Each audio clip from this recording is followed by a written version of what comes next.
But check this out real quick. It's purpose in your pain. Those things that you feel like are meant to crush you, I promise you, it's purpose in there. It may not make sense right now. It didn't make sense when it happened, but I promise you, the Most High is sitting high and He's looking low. And He always has a strategy. He always has a plan. I remember a moment when something crushed me when I was sitting in a cell. I'm getting ready to go up for parole my third time. First time I went up, they denied me, put me out 3 years. Second time they put me out 2 years. The third time I'm knowing I had did what the Most High was asking me to do. I had got into the Word. I had started spending time with Him. I had started doing everything that I needed to do internally for me to get out and be who He calling me to be. And I went up for that third time and He told me, do the remainder of the balance. I'm looking at the guy looking at me and the guy looking at each other, and I couldn't believe my ears. And then all the flashbacks started running back. All the times I went in and out of juvie. It was purpose in that. I just couldn't see it, but it was painful. When I look back at when I was molested by a family member when I was 8 years old, I look back at it and say, that's the reason why I was chasing cat the way I was. But I couldn't understand the pain then, that it was purpose. Later on, that it was going to help me understand self-control. It was going to help me get that lustful desire under control. I couldn't understand it. I couldn't believe living the life that I had lived, selling dope, robbing, doing all the things that I did, sitting back and looking at it. It just didn't make sense.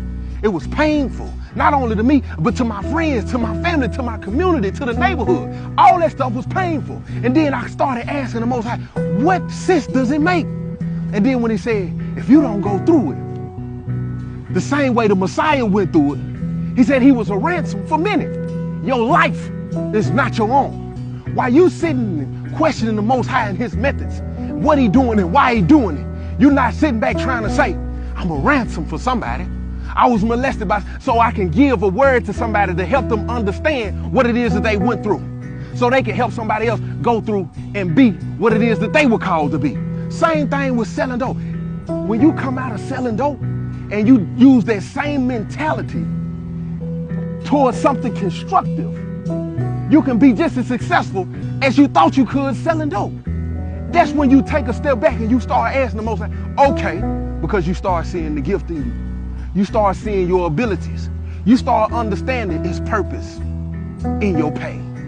When they told me, do the remainder of your balance, I was in the worst prison in the state. It was the longest walk ever. I sit in my cell for 3 days and my cellie finally said, what you gonna do? I said, I'm gonna write a book. What did he do? Same thing most people do when you start talking with purpose. Same thing people do when you start talking about you want to do something greater with your life. I'm finna stop hanging out at the club. I'm finna quit hanging with my old friend. I'm finna quit going into them old environments. They want to pick on you. They want to make you feel like you're doing something you ain't supposed to be doing. I said, I'm gonna write a book. He laughed. I said, hand me my pen and paper. I wrote my first book in 14 days. I like to call it moment when the Most High tricked me. And I started asking myself, what's a good scripture that'll go with this part of the book? And He would give me the scripture. And that's when I started learning who the Most High was, who He was calling me to be, and who I was in Him. It was purpose in that pain. We 6 years in now. Yeah. All them people that laugh, they ain't laughing no more. All them people that want to support, they had to jump on train and start supporting. All them people that say, oh, you going to be in jail or in prison or in the early graveyard. All of them look at me now, shake my hand and say, I'm proud of you. All of them people who used to put me out of their house and told their kids they didn't want their kids hanging with me, them the same ones who called now and say, I need you to talk to my son. I need you to talk to my grandson. I need you to talk to my granddaughter. I need you to come here. I need you to come there. I need you to speak a word to these people, because now they starting to see that it was purpose in the journey. Even though it hurt, it's purpose in the pain.